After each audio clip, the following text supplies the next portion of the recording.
Fishing Intelligence, a fishing improvement podcast for the modern angler. Welcome back, guys, to another episode of the Fishing Intelligence podcast. This is episode 7 now, and we have a very special guest.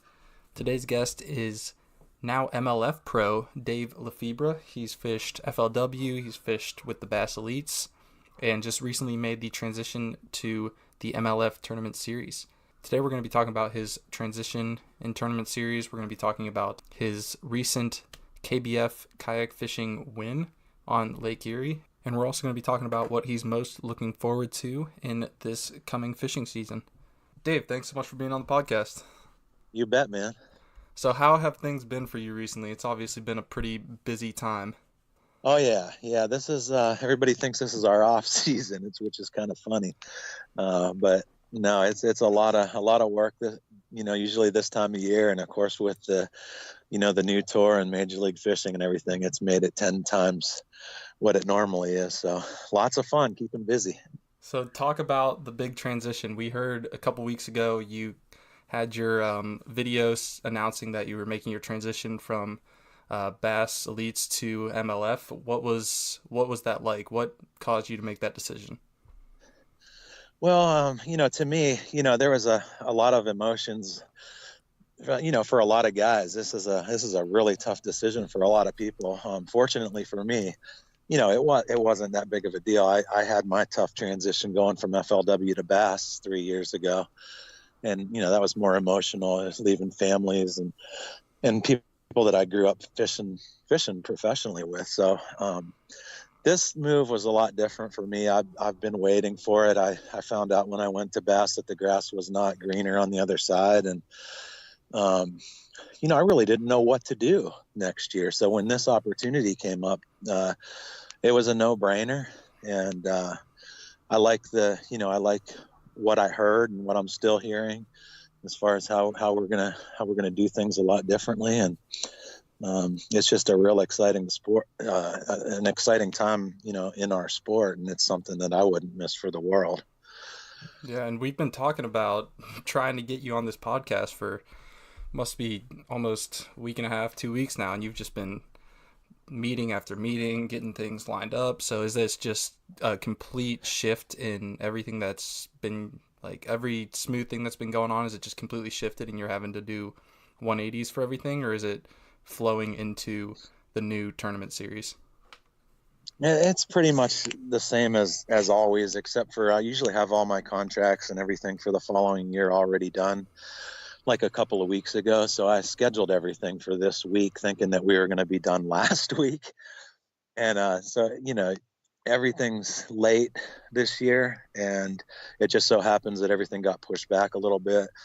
With MLF, it's all the, there's just a lot of things going on behind the scenes and trying to get ready for the new tour to start. So I wouldn't say I like being busy, but it's go from, 7 o'clock in the morning until the business day ends. It's just nonstop, but it's all good. Everything's all good stuff. And I'm just looking forward to, to actually having a week off. I'm sure, yeah. Are there any little tidbits you're able to share with the podcast about the upcoming season, or is it all still pretty much under wraps for how they're going to be doing things and format-wise? Yeah, I think we'll all, the general public will all kind of get all the information about the same time. It's so exciting, though. I can tell you that much. We've got a lot of input as athletes in this league, and it's just not something we're used to. So the decision I think I can just keep it general. All the decisions are being voted upon, schedules, not schedules, but formats, rules, stuff like that. We're just going through everything bit by bit and making sure that we get it right. We don't know the schedule yet, I'll be honest there.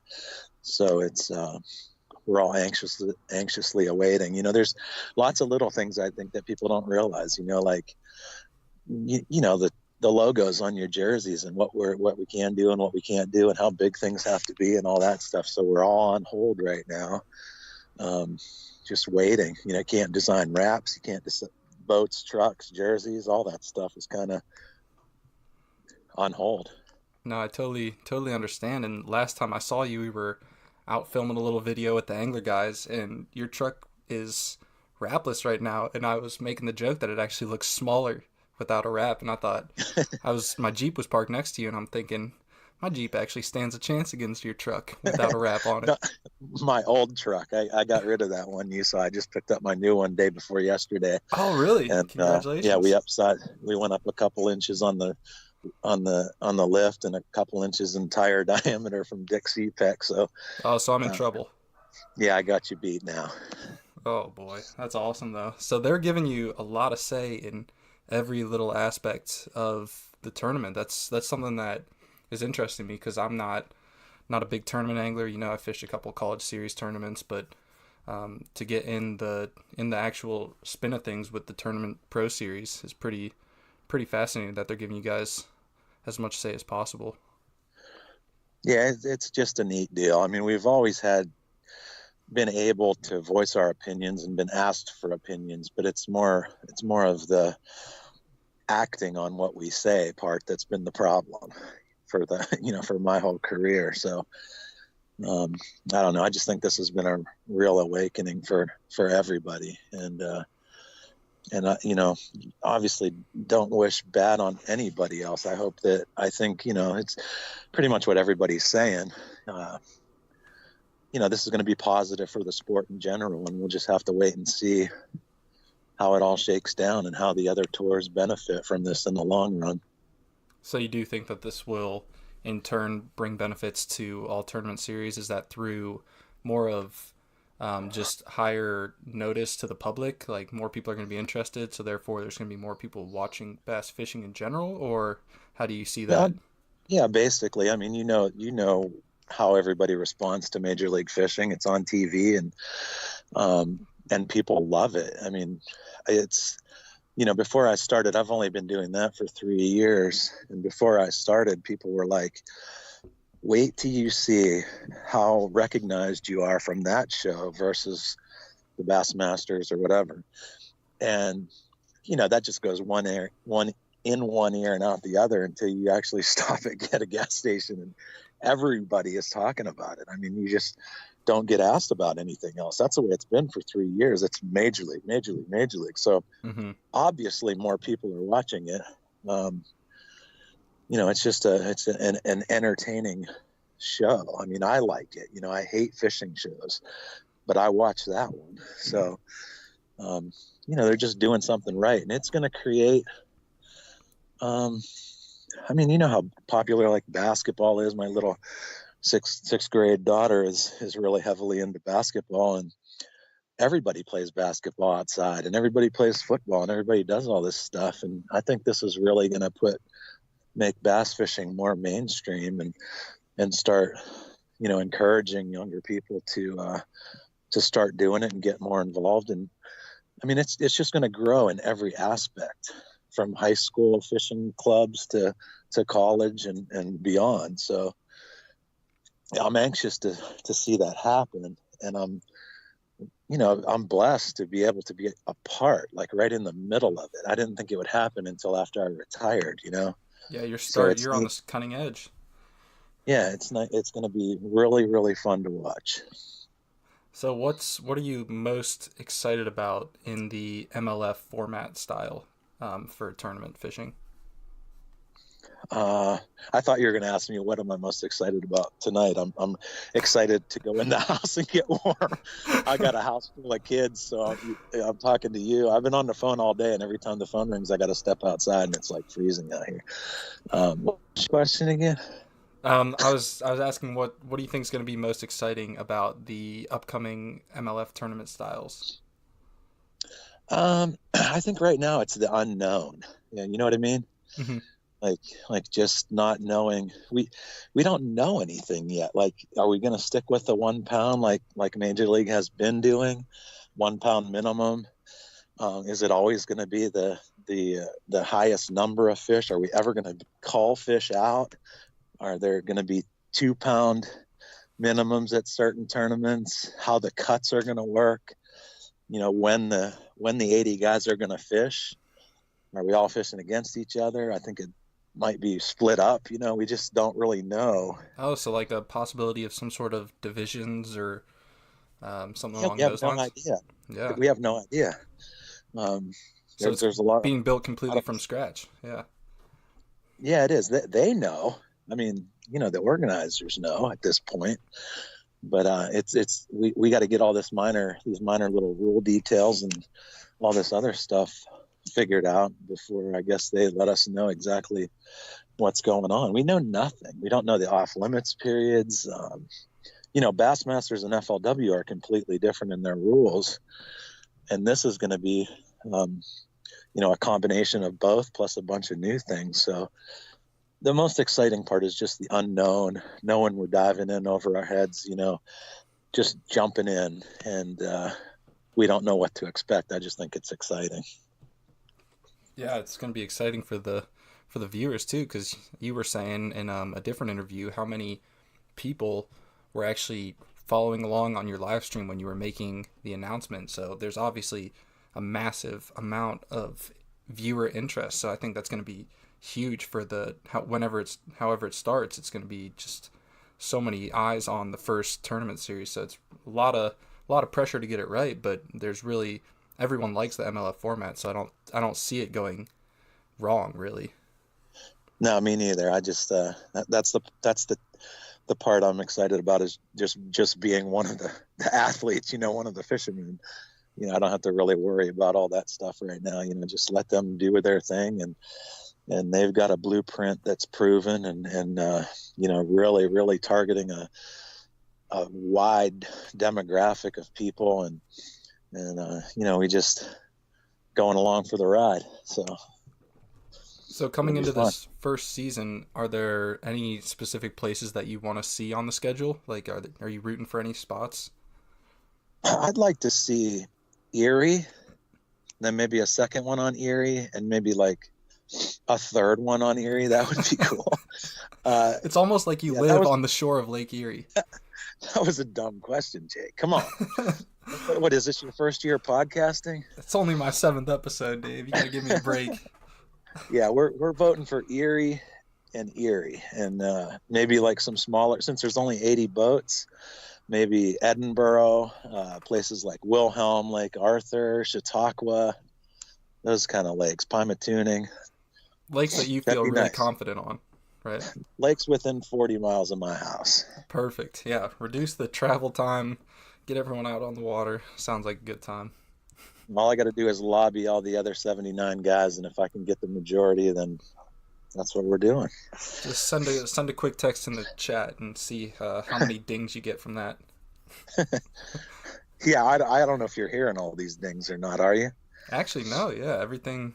Okay, Dave's running right now in an 80-person group chat, figuring out MLF tournament formats. So the fact that we're not hearing ding, ding, ding is actually pretty impressive. Most of those dings are from 2 guys, too, if you can believe it. Really? I'm sure you won't be giving any names up. No. So a few weeks ago, there was a KBF tournament on Lake Erie, and you actually got first place in it, which, surprise, you like Lake Erie. That's a shocker. But talk a little bit about how you got into kayak bass fishing. Well, it's pretty fresh in my mind because it wasn't that long ago. Yeah. We started a little local TV show up here in Erie called Erie Extreme, and the whole premise around it, besides making myself look like an idiot all the time, is we're doing things that I've never done before. It's just an excuse to go steelhead fishing and walleye fishing and trolling and just all the crazy stuff that I missed out on growing up because all I cared about, I was just consumed by tournament bass fishing and getting better. So that's how it all started. And one of the things I hadn't done before was fished out of a kayak. And when I hooked up with fishing online down in down near Pittsburgh, they were obviously pretty heavily tied into the kayak world. And I got to meet Noah Heck, who I think just won the Angler of the Year in something kayak related, something big here, like just literally like last week, I think. I could be wrong, but I think so. But anyway, he's a stick in the kayak world, and he just offered to take me out in a kayak. He had an extra one, and I went out with him and filming a show, and I went to Lake Wilhelm, which is not too far down the road, and one of my best tournament lakes from my past. I used to win just about everything that every tournament that was held there, and I had never fished in this area of the lake that we fished in the kayaks. You just couldn't get there by boat. As a matter of fact, it's off limits to boats. Okay. That's interesting.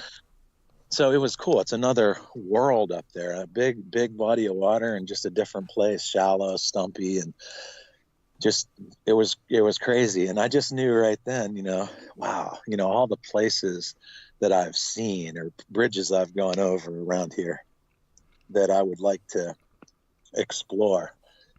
And yeah. I just mentioned it to John from Fishing Online, like, man, it's just so cool, And to make a long story short, there was a new kayak company just coming out. The creator of Yak Attack was starting his own kayak company, and we discussed maybe competing in a tournament on Lake Arthur, which is not too far from Lake Wilhelm, that very next week, and just maybe showing off the new Bonafide kayak that was coming out to the competitors and everything like that. So Hans from Bonafide literally hand delivered a boat all the way from South Carolina to Butler, PA, for me to fish out of that in that event.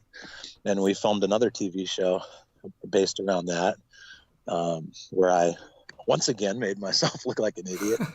Didn't catch anything, but I got to try out a state-of-the-art, bass fishing machine, which is at Bonafide, and ever since then, I got hooked up with them and got myself and my wife one of their boats, and it's just snowballed from there. I just every opportunity, I don't have a whole lot of time to fun fish, and I've probably only been out in it maybe 13 or 14 times max.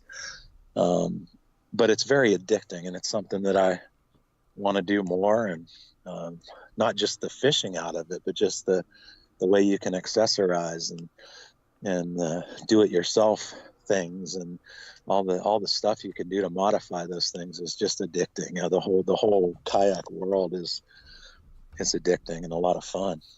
Yeah, and the Fishing Online guys were the ones that supplied me with a Bonafide as well when I did the Angler Tour and fished all around the country. Right. Came up to fish with you in the Shades Beach area, and unfortunately though they didn't give me a Torqeedo, and I saw on your kayak I saw a Torqeedo, so I don't know if that's exactly fair or if that's over accessorizing a kayak. What are your thoughts on motorized kayaks?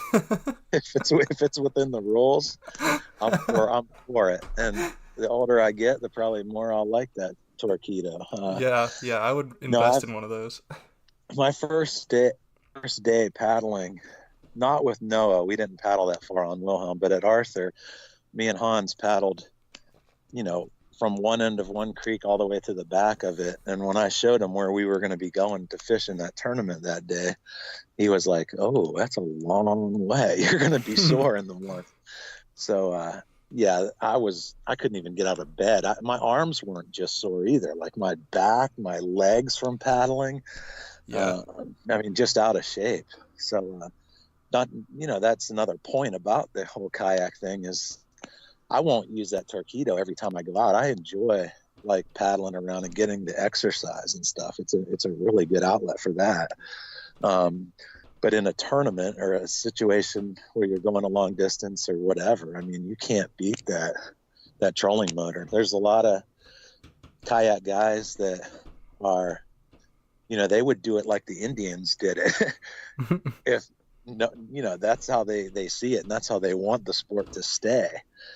So there's two different groups, but I'm for all the gadgets. I want my Lowrance in there. I want that Torqeedo on there. I want that power pole. Yeah, yeah. Give me all the toys. The power pole was honestly probably one of my favorite gadgets I've ever used. I had the micro power pole on the back of my Bonafide when we were fishing the tour, and that thing's just, it's killer how easy it is to use and how effective it is for the kayak game, because you point your nose in a direction, you put your power pole down, and you can take as many casts as you want. You don't have to worry about drifting or taking your hands off the rod to pick up the paddle, and it's just such a nice feature. But I'm all for the Torqeedo as well. I can't complain. If you can get it and put it on your kayak, then I'm all for it, because it looks awesome, and it just seems like it's so fun to use. Yeah, it works. It's a solid. It's very well made. I've been around trolling motors my entire life, and this thing is a solid machine. And I don't know. I feel like it's a must-have, especially if you're seriously into tournaments and things like that. I mean, I don't know if I would have won that event here in Erie without it. I mean, I was literally doing the run and gun approach in a kayak, which sounds funny to say, but that's it was really the key to running back and forth real fast and not wasting my time in between targets. So you want to drop any tips for how you finished in that tournament? Any secret baits that you were using, or good techniques for the people who are listening?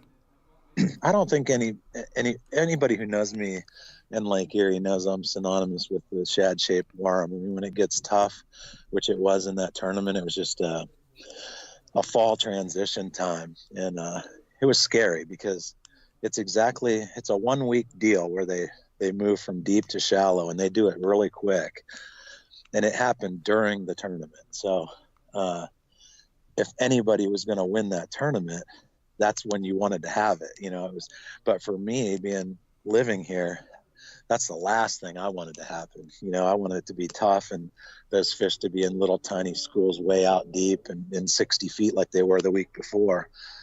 And then we would have saw bigger bags, big fish. But that they were moving, it made it different. But I had to go, to the shad-shaped worm and a bigger, sometimes when it's tough, you want to finesse and go smaller and lighter and slower. But for me during the tournament, I was evolving, and it's more of a speed thing. It was 3/4 to 1 ounce drop shot weights, getting right on your target, again, with the Torqeedo, flying to it, putting the brakes on, dropping down 100 miles an hour and trying to get that first big one to react. And if you didn't get them, I wouldn't piddle around and try to talk them into biting. I would literally just run to the next rock and so on throughout the day, and kind of like power fish and fish fast. And that was definitely the key. And then you'd run across a rock that might not have produced the first 4 or 5 times you hit it. And then for some reason, the 5th time, there'd be 4 or 5 fish on it, and you could sit there and catch one and drop down, catch another one, and drop down and catch another one. So the big thing I learned, I'd never fished on Lake Erie in my kayak at that point.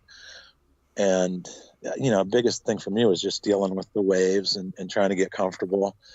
And then also getting those fish, getting those pictures, the way we got to submit them, they go by inches and photographs. Mm-hmm. So getting all that stuff, I'd get up on that rock, I'd catch one, and then I would drift while I was, the 2 or 3 minutes it took me to log that fish before I let it go. And it costs you a lot of fishing time. And that's another reason why that Torqeedo was nice, because I'd be 200, 300 yards away, and then I just motor right back up to that rock again.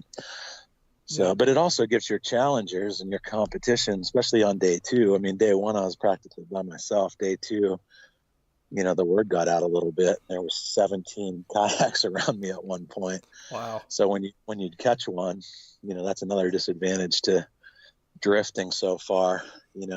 In a Everyone just moves basket, into your spot. yeah, they move upwind of you, and then you're kind of screwed.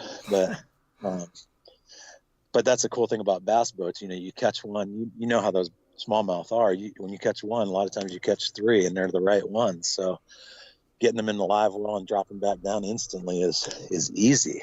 But kayak tournament, it's a lot different.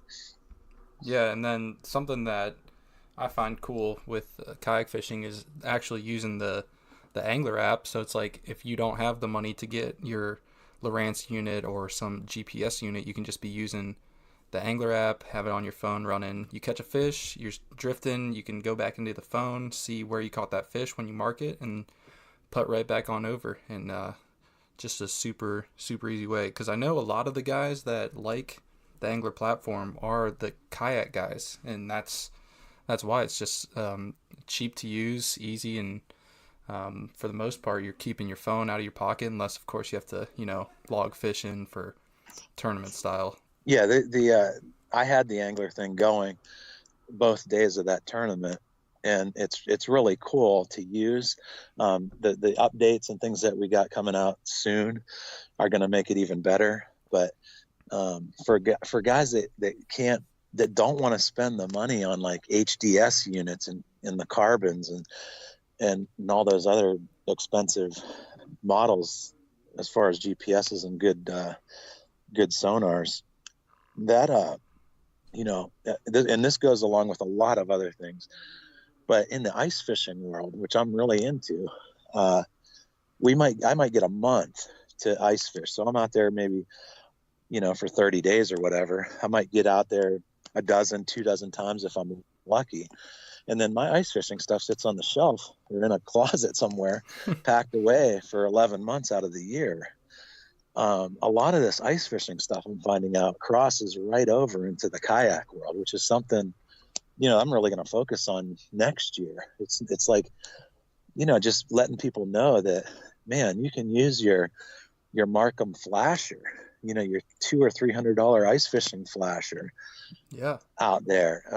I'm using a Hook 2 for my graph and all my waypoints, and even on the sonar, which is a Lowrance unit that's made for ice fishing, but it's got all the bells and whistles that my HDS has. And I forgot that I had them. I was like, holy crap, I got a couple of those. I'm going to get this big. I put an HDS 9 in my kayak, and I just felt like it was too heavy and overkill. The HD TV in the kayak. Yeah, it's awesome. And a lot of guys are doing it, but it's heavy. And, and there's a lot of weight things to consider when you're fishing out of a kayak, obviously. So this Hook 2 weighs nothing. And I'm telling you, it was impressive how the tracks are right on and the waypoints, just the feature-rich content of that unit really blows my mind for the price. So there are alternatives out there. And once we get Angler, there's some exciting things I'm sure you know about that are getting ready to happen. It could be sooner than we think, but who knows? But I'm excited when we can combine what we're doing with Angler with our electronics in our boats. So are you thinking of maybe trying for steelhead out of your kayak this season? One thing I want to do, I'm steelheaded out.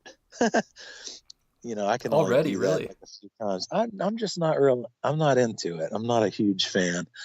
But one thing I want to do, I went up into Lake Ontario last week filming a show, and we went fishing for king salmon that literally get up to 100 pounds in Alaska, but I guess the state records are closer to 40 or 50 in New York. But I'd like to tangle into one of those. I lost one that was like 25 pounds last Friday. Wow. And I couldn't help but think how crazy it would be to hook one of those things in a kayak. So, and plus we're at the right time of the year. They're just starting to bite, show up. You'd be going for a sleigh ride for sure. That thing would pull you everywhere, anywhere it wanted to. That thing that I had, I mean, you can't even stand still. They pull you when you're standing on ground. You got to follow them. They take off. It's unbelievable. It's like a tarpon. So that's my next challenge out of the kayak, I think. I think my next challenge out of the kayak is going to be a lake trout in Lake Erie out of the kayak, because lake trout they're my arch nemesis fish. When I worked out in Yellowstone, my job was to remove them. So, I mean, I've handled tens of thousands of them, but I've never caught one hook and line. And during the angler tour, actually, I broke 2 hooks on lake trout right next to my kayak, 2 casts in a row. So that is my prize fish right now that I need to get as soon as possible. Well, I hope you get that done. And you know, it's really good right here. This is world class everything right here in Erie, but the lake trout fishing is phenomenal, and it's getting ready to happen too, sounds like you probably know. Water temperature's got to drop about 5 to 10 more degrees, and we're primo. So, I mean, I heard you have a guest bedroom, actually. Yeah, I do. Yeah, you heard that from me. Might have to make a visit when the lake trout move up shallow. Yeah, at least we got to compare tires now. That's true. Well, you know, we can compare tires all we want, but we got to compare actual off-road capability. So we're gonna have to take the 2 rigs and go muddy them up, see who does better. That'd be a fun video. Good. Sounds good. Well, that's actually all the time we have for this episode. So Dave, thank you so much for being on. You bet, man. Lots of fun. Good luck with the future of this deal. Appreciate it. Yeah, we're looking forward to many more guests and a whole lot of fisheries knowledge. So the podcast is now live on Google Play, Spotify, and Apple Music. So make sure you guys are subscribing there, leaving good reviews. And as always, we'll catch you next week.